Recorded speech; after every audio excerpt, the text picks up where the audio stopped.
It's funny. We were talking about Mark Zuckerberg last week and how he started kowtowing to the right hardcore. What with meeting with Trump at Mar-a-Lago, then giving him $1 million for his inaugural fund, putting that right-wing dude in charge of policy at Facebook. Then, of course, they announced they're rolling back all the fact-checking. So what's going to be the next stop in that progression? Well, of course, the Joe Rogan podcast. It's really clear he's just edging towards the right and trying to appease these people. It reminds me a lot of canceled comedians because Zuckerberg is known for, outside of being, basically a supervillain, a big, rich, evil billionaire, pulling strings and controlling things and invading our privacy and selling our data and doing all that stuff. But the front he likes to give off is very left-wing, as a rule, or has been. And he has failed to fool people. So, in a sense, he's been canceled in that way. So, of course, now he's going to start playing to the right like all those people do and go on Joe Rogan. That's what happens. Did you get a chance to see any of that, or have you read up on it at all yet? No, I haven't seen the full interview. I've seen some clips from it, and it definitely just seems to me like Zuckerberg is just trying to sort of play dumb. That's the vibe that I get from him during all this, because he tries to maintain this kind of like, cool guy, affable, I'm just a kid with a company, but this company has been embroiled in like so much different, regulatory turmoil, legal turmoil, all kinds of shit, FTC cases, getting investigated by the Consumer Financial Protection Bureau. And he mentions that in this interview, but he kind of like pretends to not know what it is. I don't even know what that stands for. And it's like he's getting investigated by them because Facebook was advertising things that basically were just scams. So he was running advertisements for things that were scamming his users, stuff like that. That's what the Consumer Financial Protection Bureau does, is they look out for when companies are essentially just taking advantage of consumers, and goes after those companies and tries to return some of that money. Sometimes it gives money back to the consumer. Sometimes that money just gets returned to tax dollars. But so he's going on Joe Rogan to complain about all these regulations, and I don't even know where this is coming from. And why is the FTC coming after me? Why do you guys hate me? And, it's just like he's just pretending not to know what the nuts and bolts of these actual accusations are, because he's on Joe Rogan and he can kind of get away with just like presenting the dumbest version of this argument. And not only is Joe Rogan going to eat it up, but Joe Rogan's audience is going to eat it up as well. And so it just allows Zuckerberg to kind of paint himself as the victim and make it seem unreasonable that the government is looking into him and his company.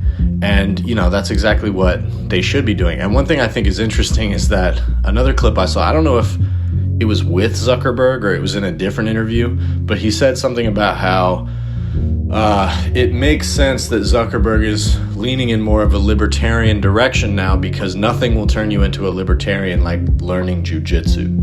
And that, the hard work of it and the discipline like that is what will make you lean in a more libertarian direction politically, a more individualistic type of direction, because you're valuing hard work, blah, blah, blah. So obviously not only is that incredibly credulous to Mark Zuckerberg and like just, he's basically assisting Zuckerberg in branding himself as libertarian cool guy, right?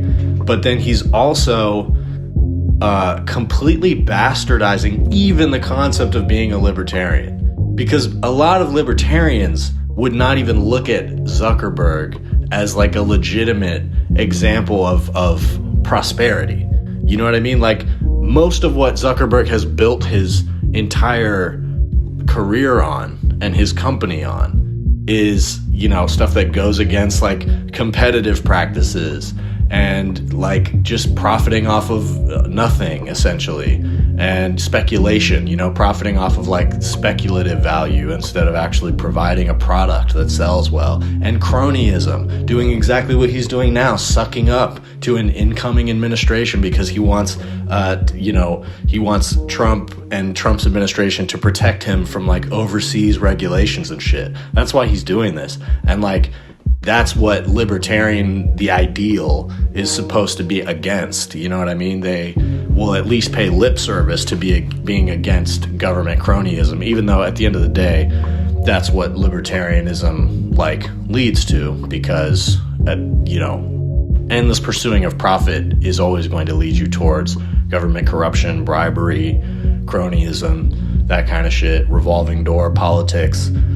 You know, it's a function of libertarianism. It's not really opposed to libertarianism, but Joe Rogan complimenting him on his libertarian ethic really kind of lays that bare to me, that it's like the entire idea of libertarianism has been turned into a billionaire's plaything, a justification for the sickening hoarding of wealth by some of the most privileged and useless people on the planet. About the most libertarian thing Mark Zuckerberg does is be a giant hypocrite. Almost every libertarian I've met is like unabashedly a hypocrite. I did definitely feel that during the interview he was trying to play dumb and do that, oh shucks, I'm just trying to do what's right here and the government keeps making, my life tougher, which is, preaching to the choir for Joe Rogan. That's what he wants here. That's it. In that sense, it reminded me a lot of that. I believe it was the second time Elon Musk was on the JRE after the pandemic had started and lockdown was in full swing and stuff. There was a lot of that going on in that episode too. Now with Mark Zuckerberg, you're seeing the same thing, the same kind of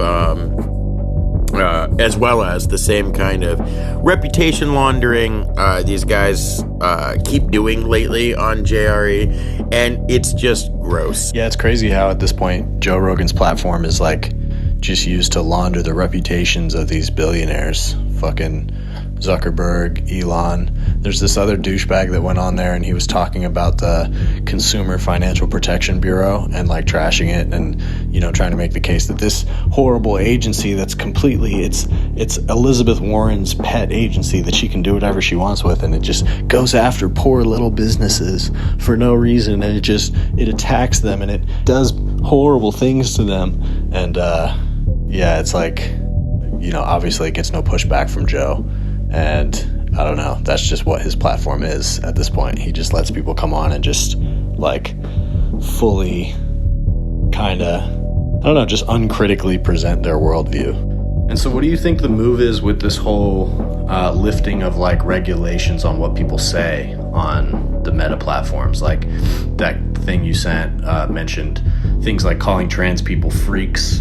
And I just wonder why. I wonder what the move is there, because Twitter doing that under Elon just chased all the advertisers away. And I imagine some of those relationships are being repaired now because Elon is in such a good position politically. And so maybe that's the calculation, is that companies are going to be more friendly to advertising in spaces like that because of Trump. And maybe that's true, but I don't know, to the point that you like to make, like that companies go politically where they feel like the wind is blowing politically. And so they might be drifting to the right now, but that doesn't mean that they're going to want to advertise their products next to like, Nazis and shit, and that's essentially what Elon is presenting them with. He does not regulate that type of shit on his platform. And so he can't guarantee that an Apple ad or a Nike ad isn't going to pop up next to some like screed by Adolf 1488. So, I just wonder what the end goal is of lifting that type of regulation on Facebook. I think in general he wants to appeal to younger people, and maybe that's his idea of how to do that. But yeah, I mean, if he just wants, after TikTok gets banned, if he just wants to make like a more racist TikTok, I suppose that is a that's a theory, you know, that's something he could try. We'll see if it works. The trans freak example seems really egregious and gross, so I guess they're just playing into that. You have a good point about who's going to want to advertise next to Nazis. I don't know if Mark Zuckerberg seems smart enough to not go that route, but I don't know. Maybe he's just scared of the future with Donald and Elon. He's trying to kowtow to him. And also, I mean, no one young and hip is really using Facebook these days, really, right? I mean, it's a lot of your, conspiracy QAnon uncles and grandmas, right? Like, that's mostly who's on Facebook. So maybe he's just playing to that crowd. One of the things he mentioned on the podcast was, he needs more time to focus on developing new products. He mentioned the glasses, and he said the future of social media as one of the things. Obviously, they know Facebook is an aging dinosaur, and I know they tried to go in like the metaverse. They thought that was going to potentially be the future of social media. It clearly isn't. It's a novelty at most. So, I mean, maybe he's leaving Facebook for your QAnon uncles and developing something new. I don't know. I think mostly he's just trying to play, to the new regime. Yeah, I think you kind of touched on it there. Like, social media is changing, if not dying. Facebook has not really done anything innovative in a while. And in fact, their big investments, their big, bets on what was going to be the next wave of technology were huge failures. And that's happened a couple times now. And so I think rather than actually innovating the social media world for the better, he's just looking to things like the TikTok ban and fighting regulations in Europe. Especially since there's probably going to be loosening of regulations in America. Now he also said something about wanting America to defend their companies worldwide. So he wants America to help him get deregulated in other countries as well. And, it seems like with the need to increase profits for shareholders, that's what he's looking to, is kind of political tweaks to the game of social media that could be made that will make him a lot more money. And I guess that's honestly a big part of how the game works, because these companies have to grow infinitely. They have to always increase profits for their shareholders. That's their duty. And at a certain point, kind of the only way you can keep doing that is to rig the game, because especially with the social media company, they don't have that much like actual product that they can profit off of. Their product is essentially useless unless it's free. And if it's not free, then that severely limits how many people actually use it. So they can't gather as much data, not to mention the fact that they might not make a profit at all if it's not something people can freely use. So they have to profit off of advertising. And that's a weird field that creates odd incentives. And so, yeah, I mean, he now has to look to the Trump administration to, and the Supreme Court as it is now to, ban TikTok, ban his biggest competitors, and to try to grab up as much of that market space as he can. And it seems like that's really all that's going on here, is he just, doesn't have very good ideas, doesn't have a very good sense of the future and where things are going. And so, he just needs someone like Trump to make it easier for him to keep making money.